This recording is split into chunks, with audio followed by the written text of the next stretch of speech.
Monsieur le Président du Parlement, Monsieur le Président de la Commission européenne, chers collègues, Mesdames et Messieurs, tout d'abord, je voudrais remercier José Manuel Barroso pour ton discours, ta déclaration, ton analyse, aussi ton réalisme. C'est la rentrée et comme chaque année, nous nous retrouvons pour ce double exercice, faire le bilan des 12 derniers mois et débattre du futur de l'Union européenne. Aujourd'hui, je pense que nous allons dans la bonne direction.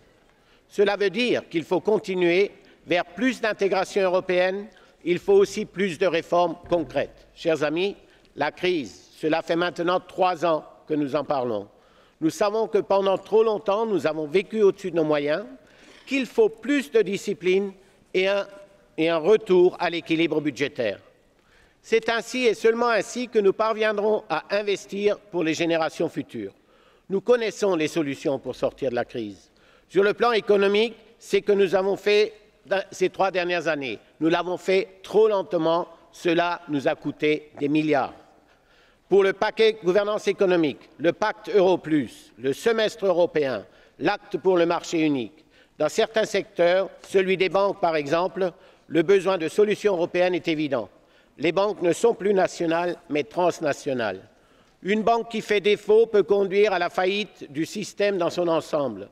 C'est pourquoi mon groupe soutient votre proposition de superviseur unique dans le secteur bancaire. Chers amis, nous savons que nos solutions sont positives et que nous avons des exemples qui le prouvent.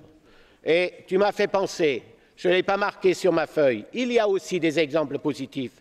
Et je pense que les gouvernements les plus réformateurs d'Europe appartiennent aussi à notre famille politique. Je pense à notre ami Dombrovskis, même si c'est un petit pays qui était dans une crise profonde, qui en est sorti et qui a une croissance digne de ce nom. Et je crois que là aussi, c'est un exemple. Et sans beaucoup de solidarité européenne, la seule chose qu'il dit dans ses discours, le seul argent pour l'investissement qu'il avait dans la crise profonde, c'était l'argent qui lui venait du budget européen. Je crois qu'il faut réfléchir à ça.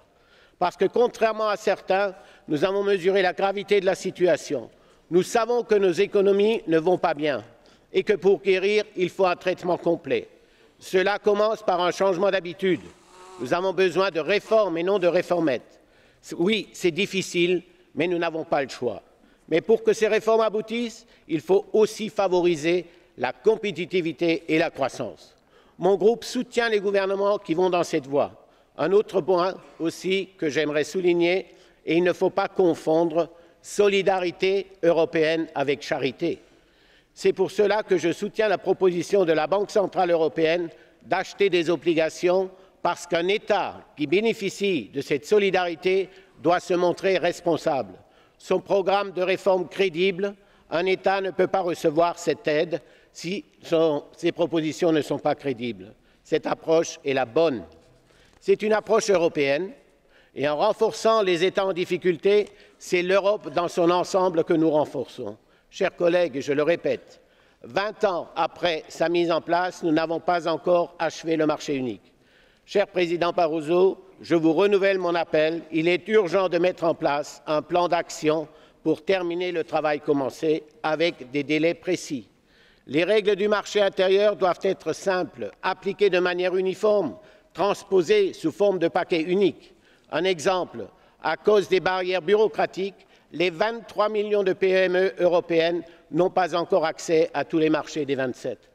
Et je rappellerai aussi que 23 millions de petites et moyennes entreprises, un emploi de créer, faites le calcul, ce n'est pas négligeable. Et c'est pourquoi mon groupe a appelé à une réduction des tracasseries administratives d'ici 2015, au moins de 50%, moins de papier, on peut économiser des arbres pour l'environnement. Et en faisant cela, nous donnons aux entreprises européennes l'opportunité de créer des emplois. La Commission doit jouer pleinement son rôle et ne pas hésiter à faire respecter la législation. Publiez les listes des États qui n'ont pas encore transposé et appliquez les directives. Usez de votre pouvoir. Les gouvernements nous mettent régulièrement en cause, nous, les Européens. On est la cause de tout, alors qu'ils prennent aussi leurs responsabilités. Je vous demande, Président, de définir des domaines nouveaux, concrets, où les institutions européennes devraient intervenir. Et je suis convaincu qu'à la crise que nous traversons, il y a un remède très simple. C'est plus d'Europe, encore de l'Europe et toujours de l'Europe. Et il nous faut une harmonisation fiscale et sociale. Nos politiques communes, nos actions communes sont des réussites. Et je prendrai un exemple, ça va sûrement vous surprendre. La politique agricole, c'est une vraie politique commune. Elle a permis de garantir la sécurité alimentaire, tu l'as rappelé, dans des périodes de fluctuations considérables. Elle a sorti aussi des régions entières de la pauvreté. Cette politique doit rester européenne. Surtout, ne faisons pas ce que beaucoup demandent aujourd'hui, de renationaliser. Cela serait une catastrophe. C'est une politique européenne qui a réussi, elle doit rester européenne. Autre exemple, le chômage en particulier, celui des jeunes. Aucun pays n'est capable tout seul de résoudre ce problème. Même si c'est une compétence nationale, là aussi il est temps de trouver une solution européenne. Et je pense encore une fois à ces 23 millions de PME, ces 23 millions de PME, un emploi supplémentaire.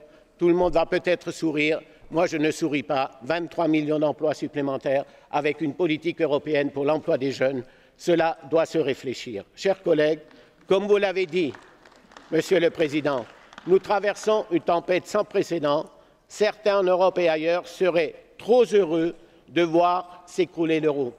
Personnellement, je n'ai pas envie de leur faire ce plaisir, et toi, mon cher José Manuel, non plus.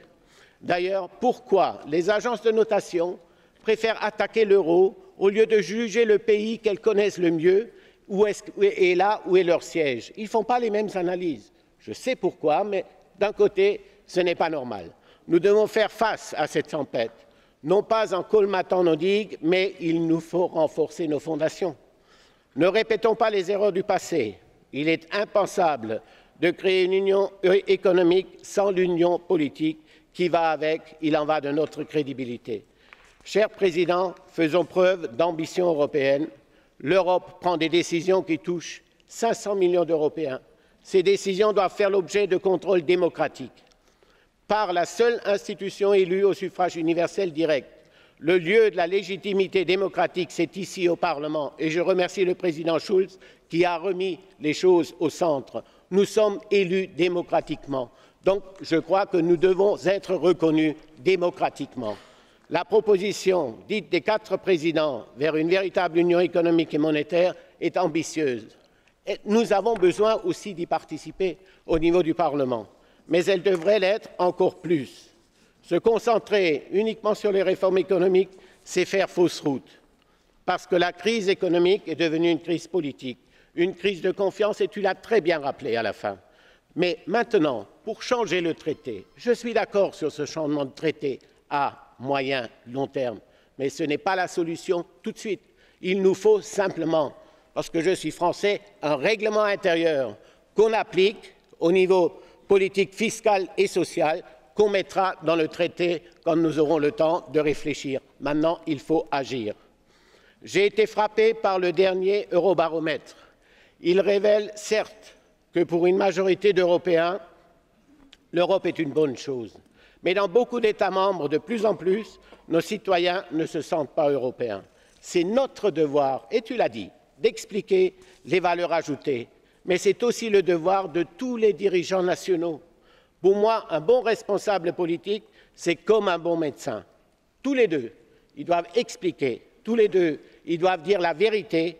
Tous les deux, ils doivent convaincre, même si cela ne fait pas plaisir à entendre. Et nous devons discuter des prochaines étapes de notre intégration en ayant cette réalité à l'esprit. Mesdames et messieurs, j'appelle à plus d'Europe, pas à plus de pouvoir pour le plaisir d'avoir du pouvoir. Nous devons construire l'Europe qui fera face aux défis du XXe siècle, du XXIe siècle. C'est pourquoi nous appelons pour le budget 2014-2020 de l'Union, dans un cadre financier crédible, solide et ambitieux, comme il a été préparé par la Commission et par le Parlement, et là aussi la responsabilité politique des chefs d'État et de gouvernement est engagée et montrera à nos citoyens si nous avons envie de plus d'Europe. Le budget européen n'est pas un budget de dépenses, mais un budget d'investissement. C'est un budget tourné vers l'avenir. C'est un budget pour la croissance. Soyons sérieux et ambitieux. J'appelle tous les responsables à trouver une solution d'ici la fin de l'année. Mesdames et messieurs, aujourd'hui, des juges se prononcent sur la légitimité démocratique des décisions européennes. Au Parlement, nous sommes les défenseurs d'un contrôle démocratique au niveau européen.